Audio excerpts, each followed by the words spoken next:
I'm such a different person after solo traveling. 5 years ago, I never imagined I would become someone who travels the world alone. Today, I've traveled to 12 countries solo, and honestly, it has been one of the most rewarding experiences of my life. I had so many questions in my mind. What if something goes wrong? What if I can't figure out everything by myself? But today, I'm here to share my experience of how I started solo traveling, how I traveled safe as a woman across the world, and what experience has solo traveling taught me. So, the first topic I'm going to be covering is how I started solo traveling. One of my biggest reasons I started solo traveling was because I realized I'm a very spontaneous person. So, just like everyone keeps asking their friends, let's plan a trip. Some people never make it out of a group chat. And I was like, I'm tired of asking my friends. Let me pick my backpack. And like most women, I was definitely very, very anxious in the beginning when I started solo traveling. And I felt like, maybe I can't do this. And I tried giving up multiple times. Every time I planned a trip, I was like, no, maybe I should just not go. Maybe this is going to happen. Maybe that is going to happen. And there were a lot of fears that were in my mind, a lot of illusions. But there was that one nerve. There was that one nerve that pushed me to actually take that step. And I'm so glad I took that step and I'm here today. Definitely, there will be a lot of, voices in your head that tell you, no, I don't think it's a good time to do this. I don't think there's absolutely no good time to start. The only good time is to start is now. When I started solo traveling, I started small. I started traveling in my country first. I went to different cities, different states. I met a lot of different people across the country, not just Indians, but I met a lot of people across the whole world in India. And I was surprised. I'm like, wow, if so many people can actually visit India without any fear, why am I so scared to travel abroad? And I felt like, wow, that made me gain so much of confidence. And then I thought to myself, I was like, you know what, if I can do this here, I can try taking a small step to do an international trip. The second one is, what do I do before I solo travel? Now this is one of the most important part of the video because a lot of people have different ways of preparing themselves before a solo trip. I pick something that I can afford.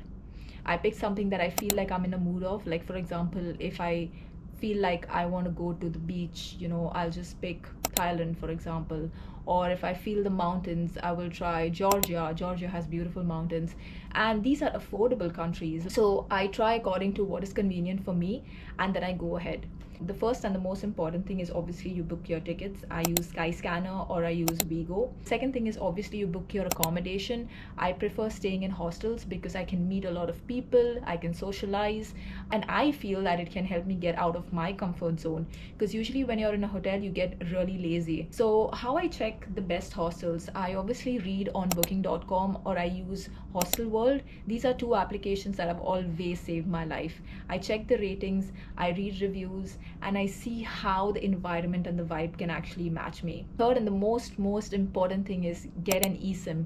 And eSIM is so important because usually people try landing in a country and then getting the SIM card. I try to get the eSIM before I land in that country. So there's an application called YESIM, and there are many other applications, but I prefer this one because they give really affordable prices and they cover almost the whole world, like every single country. The fourth and the most important thing is Google Maps offline. Now why I'm saying this is important is because I specifically download certain places that I want to go to in that specific country, but offline, and it remains on your offline. So whenever you have Wi-Fi, just download the map on offline and you will be able to use this when you have no internet. So the fifth and the most important thing is I get transport applications on my phone because I feel like every single country has their own transport applications. Like for example, Sri Lanka has PickMe app, Vietnam has Grab, and a lot of the Asian countries have Grab. And then we have Careem in Dubai, and then we have Yandex in the Soviet countries. And the sixth most important thing is carry cash because you don't know if your debit card can actually work in a specific country. So some debit cards do work. Obviously, most of them do if they are an international card, but always carry cash. Try to convert your currency before you land into a country because sometimes the currency rates are different and sometimes you may not even get it very conveniently across the world. I carry a debit card as a backup because I feel like you can never really rely on cash completely, but cash will always be my first point of paying. So, the third topic is how I travel safe as a female solo traveler. Now, the most important thing for me is accommodation. As I prefer staying in hostels, I try to get female dormitories and more smaller dormitories. I prefer two beds, but if I don't get two beds, I maximum go up to four beds in one room.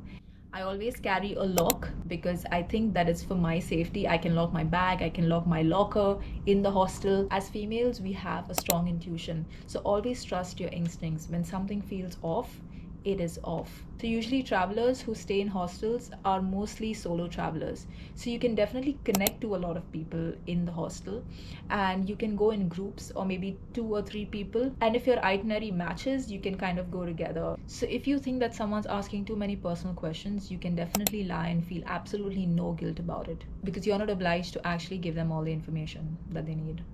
Usually I'm very carefree about the people I meet and who I'm talking to, my friends and stuff like that. But when I'm specifically traveling, I pick people wisely. It is on actually how I feel and the vibe that the opposite person gives me. So you can make hostel friends, and if someone's going on the same route, you can definitely go with them because it's always nicer to explore together. Most important point of this specific topic is stay aware of your surroundings. Try not to take empty streets because sometimes when you're exploring, you don't really realize where you're standing, where you at. You always try to follow the crowd and walk confidently, do not panic. So the fourth topic here is what solo traveling taught me as a person. It definitely has changed me as a person. Oh my god, I can't put it in words of how much of a different person I am today. I feel so free, I feel so confident, and there's absolutely nothing that I want to compromise on. Usually, even if I'm traveling or even in life, because I feel like if I can solo travel and survive anywhere in this world, I can do anything to achieve whatever I want.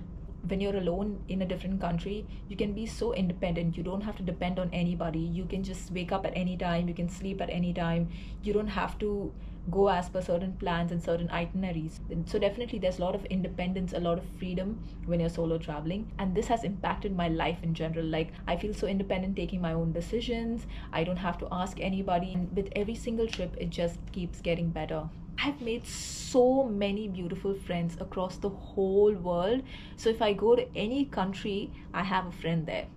There wouldn't have been any other way I could have met these people if I wasn't solo traveling. Imagine if you traveled with your friends on every trip, you would just not be open to making new friends because you're usually so comfortable being in your own group that you don't really socialize with other people. And it rarely happens that you meet new people and you make new connections. I am so lucky that I've made such beautiful friends across the whole world when I was solo traveling, because when you're solo, you're so vulnerable, you're so open. You are in an exploration stage, you don't really think too much. In our day-to-day lives, we're usually so practical about certain things. We think so much because you're just like, you don't know how to do the next task, and you're going to be thinking like, what am I going to do tomorrow? But when you're solo traveling, you just don't have that in your mind. You're just like so free. This is this is such a beautiful feeling. So yeah, solo traveling has definitely brought so many connections to me, and I am so happy that these connections are still a part of my life. And solo traveling has just not taught me how to travel, it has absolutely made me feel what my capabilities are,